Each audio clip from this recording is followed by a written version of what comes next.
बेरोजगारलाई स्वरोजगार र सम्पन्न बनाउनको लागि ज्ञानको घर युट्युब च्यानल।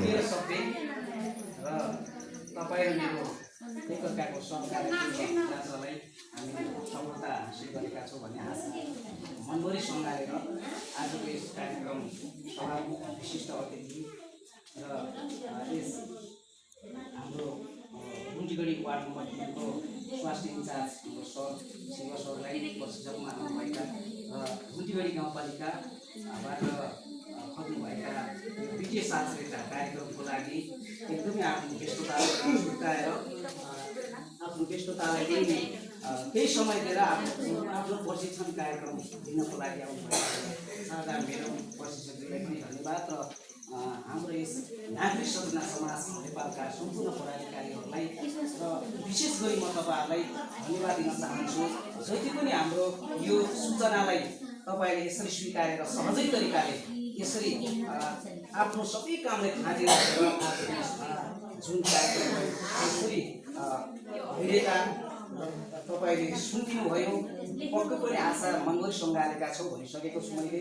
हामी धेरै कुरा सिकेका छौँ र तपाईँ हाम्रो उद्देश्य र लक्ष्य भनेको हामी त्यहाँ पनि लेखेका छौँ आमा समूहहरूलाई पोषण तथा सरसफाइ शिक्षा र वित्तीय साक्षरता तथा लैङ्गिक हिंसा न्यूनीकरण सम्बन्धी सचेतना कार्यक्रम के रहेछ भन्दै हामी सुरुमा हेर्दै गर्दा तपाईँले मेरो मनमा विभिन्न प्रश्नहरू उठ्दै गर्दा कतिपय मेटिएका होला, कतिपय अझै जान्ने जिज्ञासु पनि होला। तर तपाईँ र मैले यी कुराहरूले धेरै हाम्रो मेरोबाट सरहरूबाट सरसफाइका कुराहरू अनि लैङ्गिक हिंसा न्यूनीकरण कसरी हुँदो रहेछ भन्ने कुराले पनि यथार्थ वास्तविकता चित्रसहित प्र्याक्टिकली सहित तपाईँ र मैले देखिसकेका छौँ।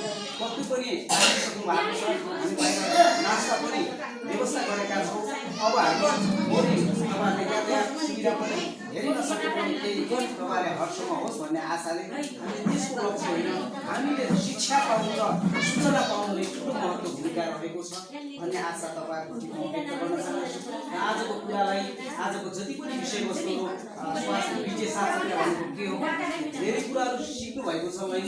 हिंसा न्यूनीकरण कसरी गर्ने, आफ्नो व्यक्तिगत सरसफाइ अनि समाजलाई सुन्दर सफा कसरी बनाउने र हामीबाट पनि आफूबाट पनि सुरुवात गऱ्यो भने तपाईँ र मैले सबै कुरा ध्यान दिएर म अन्तिम समापन गर्न जानेछु। ध्यान दिएर सुन्नु होला। हामी सबै आएका छौँ। म त्यस्तो विज्ञता होइन, तर एउटा यो औपचारिकलाई दिक मार्नुपर्ने समापन गर्नुपर्ने भएको कारणले गर्दा विशेष गरी धन्यवाद दिन चाहन्छु। र यो कुराकानी दोहोरो भयो, मेरो आवाज सुन्नु भएन, प्लिज अलिकति म जारी गर्दा तपाईँले धेरै कुरा बुझिसक्नु भएको छ भन्ने आशा।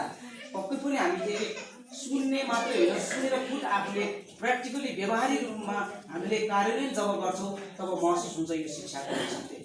जब हामीले कार्यान्वयन गर्दैनौँ, सुन्ने त धेरै कुरा सुनेका छौँ, अनलाइनबाट सुनेका छौँ, विभिन्न कुराहरू सुनेका छौँ, तर त्यो व्यवहारिक जबसम्म हुँदैन नि तब तपाईँ र मेरो कुनै पनि परिवर्तन हुन सक्दैन भन्ने कुरा यथार्थ यही राख्दै आजको यो कार्यक्रमलाई फेरि पनि अमूल्य समय दिएर तपाईँ सम्पूर्णलाई यसरी भव्य सभ्य र एकदमै तपाईँ धैर्यताको साथ सुनिदिनु भयो र सिक्नुभयो। अझै तपाईँको माया अनि तपाईँहरूको सहकार्य र आवश्यकताले यदि तपाईँ हामी यसरी अझै पनि एकअर्कामा भलाकुसारी हुँदै गर्दा अझै पनि आवश्यकताले बुझेर फेरि पनि तपाईँको साथ र हाम्रो एकअर्काको सहकार्य भयो भने यो नागरिक सचेतना समाज नेपालले यस्तै नागरिक नामले काफी छ। नागरिक सचेतना कार्यक्रम शिक्षाबाट पीडित भएका जुन कुनै कुरा पनि थाहा नभएका कुराहरूलाई शिक्षालाई एउटा उजागर विभिन्न कुराहरूलाई उजागर गर्न र असल मार्गदर्शन तयार गर्नको लागि यो संस्थाको मेन भूमिका रहेको छ भन्ने आशा तपाईँप्रति म व्यक्त गर्दै आजको यो कार्यक्रम यही समापन गर्ने घोषणा गर्दछु।